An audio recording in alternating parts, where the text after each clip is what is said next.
എടാ നീ സിനിമക്ക് പോയിട്ട് എന്തായി? ഞാൻ സിനിമക്ക് പോയായിരുന്നു. ഏത് സിനിമയാണ്? ഞാൻ ടെർബോ എന്ന് പറഞ്ഞ പടം. ടെർബോ. എന്നിട്ട് എങ്ങനെ ഉണ്ടായി പടം? എങ്ങനെ ഉണ്ടായെന്ന് വെച്ചാൽ എനിക്ക് ഇഷ്ടപ്പെട്ടു. കൊഴപ്പില്ല. ആരിക്കട പടം? നമ്മുടെ മമ്മൂട്ടി. ടെർബോ ജോസ് എന്നാണ് പടത്തിൽ മമ്മൂട്ടിയുടെ പേര്. പടം എങ്ങനെ ഉണ്ടെന്ന് ചോദിച്ചാൽ പടം അടിപൊളിയായിരുന്നു. ഭയങ്കര ഫൈറ്റാണ്, ഭയങ്കര മാസ് പടമാണ്. നമ്മുടെ ഭീഷ്മ എന്നൊക്കെ പറഞ്ഞ പടം ഇറങ്ങിയില്ലേ, ഭീഷ്മയൊക്കെ പോലത്തെ. അതായത് ഭീഷ്മ എന്ന് പറഞ്ഞ ഒരു മമ്മൂട്ടി ആ ഒരു മാസ് പടം ഇറങ്ങിയതിന് ശേഷം എനിക്ക് തോന്നുന്നു ഇത്രയും മാസമായിട്ട് അതിനുശേഷം ഇപ്പൊ ഈ പടമാണ് ഇറങ്ങിയേക്കുന്നത്. അത്യാവശ്യം കൊള്ളാം. കൊറേ എന്താ പറയാ, നടി ഒരു പുതിയ ഒരു പെണ്ണാണ്. പുതിയതെന്ന് പറഞ്ഞു കഴിഞ്ഞാൽ ഇതിനു മുമ്പ് ഒരു പടത്തിൽ വന്നിട്ടുണ്ട്, നമ്മുടെ ഫഹദ് ഫാസിലിന്റെ ഒരു പടത്തിൽ വന്നിട്ടുണ്ട്. അത് കഴിഞ്ഞിട്ട് ഇപ്പൊ ഈ പടത്തിൽ വന്നേക്കണം. പക്ഷെ നല്ലതായിട്ട് ചെയ്തിട്ടുണ്ട്. അതുമല്ല ഇതെന്ന് വെച്ചാൽ ഒരു മാസ് മൂവിയാണ്. അതായത് ഒരു സാധാരണ നാട്ടില് അമ്മനോട് ഭയങ്കരമായിട്ട് സ്നേഹമുള്ള ഒരു അയാള് ഓരോ കാര്യങ്ങളിൽ വന്ന് ഓരോ സിറ്റുവേഷനിൽ വന്ന് ഇങ്ങനെ പെടുന്നു, വലിയൊരു ഫൈറ്റിലോട്ട് ആകുന്നു. അത് വേണ്ട എന്ന് പറഞ്ഞ് ഒഴിവാക്കി പോയിട്ടും പക്ഷെ നിവർത്തില്ലാതെ അതിലോട്ട് വന്ന് അത് ചെയ്യേണ്ട അവസ്ഥ, അങ്ങനത്തെ ഒരു പടം. പടമൊക്കെ എന്ന് പറഞ്ഞാല് എത്ര വന്നാലും നല്ല പടമായിരിക്കും.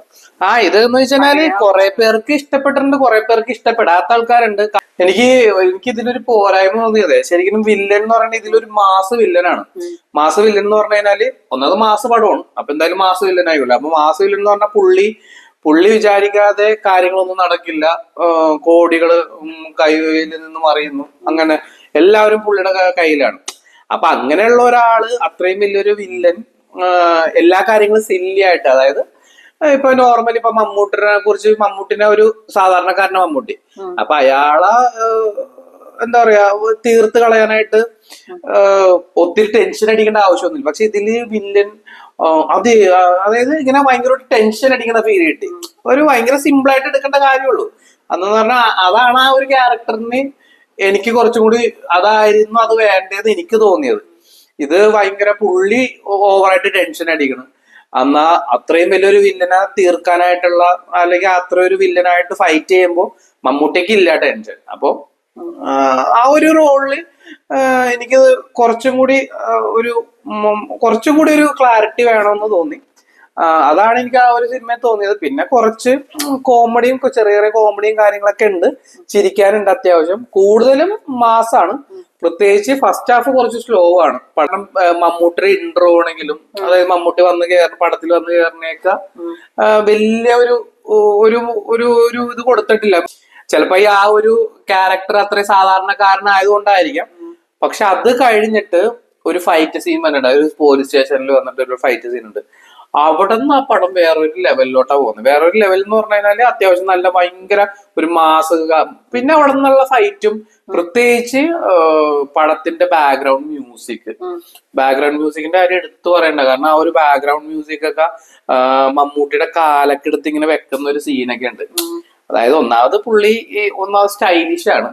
ഇത്രയും പിന്നെ എടുത്തു പറയേണ്ട അത് പറഞ്ഞു നമ്മളാണ്, ഇത്രയും പ്രായം കിട്ടും, 10-72 വയസ്സായി, എന്നിട്ടും ഫൈറ്റ് സീനൊക്കെ കാണുന്ന ആൾക്കാർ കൈയടിച്ചു പോകും.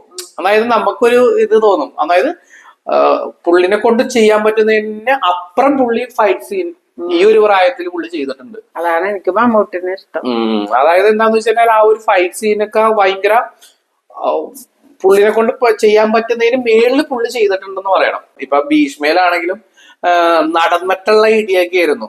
അതായത് ഭയങ്കര സ്ലോ മോഷനിലുള്ള നടന്നിട്ടുള്ള ഇടിയാണെന്നുണ്ടെങ്കിൽ അതല്ല, ഇത് ചാടി ഇടിയൊക്കെ ഉണ്ട്. അതൊക്കെ അടിപൊളിയായിട്ട് ചില ഇതിൽ എനിക്ക് തോന്നുന്നു മമ്മൂട്ടി തന്നെയാണെന്ന് തോന്നുന്നു. ഡൂപ്പ് ഉണ്ടാവും, പക്ഷെ മിക്ക ഇതിലും മമ്മൂട്ടി തന്നെ ചെയ്തത്. അതൊക്കെ ആൾക്കാർ ഭയങ്കര കയ്യടിയൊക്കെ ആയിരുന്നു തിയേറ്ററിൽ.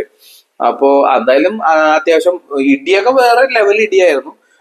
അതിൽ കൊടുത്തേക്കണ ബാക്ക്ഗ്രൗണ്ട് മ്യൂസിക് ആണ് ശരിക്കും ഈ പടത്തിന്റെ ഒരു ഹൈലൈറ്റ്. അതായത് എന്താന്ന് വെച്ചാല് ഈ ഒരു പടത്തിനെ പൊക്കിക്കൊണ്ടുവന്നത്, കാരണം ഞാൻ പറഞ്ഞില്ലേ ഫസ്റ്റ് ഹാഫ് കുറച്ച് സ്ലോ ആയിരുന്നു, പക്ഷെ സെക്കൻഡ് ഹാഫിൽ ആ ഒരു പടത്തിനെ പൊക്കിക്കൊണ്ട് വന്നത് നമുക്ക് ബോറടി ഇല്ല, അല്ലെങ്കിൽ അയ്യേ പൊളിഞ്ഞ പടം എന്ന് പറയാതിരുന്നതിന്റെ മെയിൻ കാര്യം ഈ ഒരു മ്യൂസിക് ആണ്.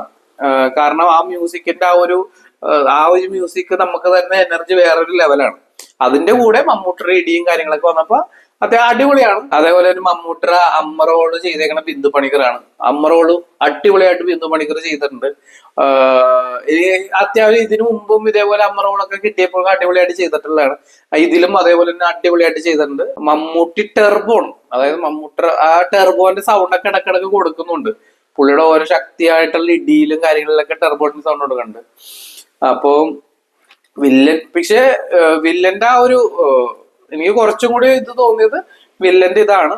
പക്ഷെ പുള്ളിയുടെ ആ ഒരു ശരീരം വെച്ച് പുള്ളിയുടെ ഇടിയൊക്കെ സൂപ്പറാണ്, ഇടിയും കാര്യങ്ങളൊക്കെ സൂപ്പറാണ്. പക്ഷേ സ്റ്റേറ്റിനെ തന്നെ കൈകാര്യം ചെയ്യുന്ന അയാള് ചെറിയ മമ്മൂട്ടി എന്ന് പറയുന്നത് പുള്ളിയുടെ മുമ്പിൽ ഒന്നുമല്ല. ഒരു എന്താ പറയാ, ഒരു പുഴുവിനെടുത്ത് മാറ്റുന്ന പോലെയുള്ള കാര്യമുള്ളൂ.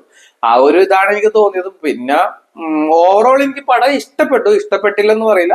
വൺ ടൈം വാച്ചാണ്. അതും തിയേറ്ററിൽ തന്നെ പോയി കണ്ടു കഴിഞ്ഞാല് ഞാൻ പറഞ്ഞില്ലേ, ഇതിന്റെ മ്യൂസിക് ഒക്കെ ആ ഒരു തിയേറ്ററിന്റെ ആംബിയൻസിൽ കേട്ട് കഴിഞ്ഞാലേ സുഖമുള്ളൂ.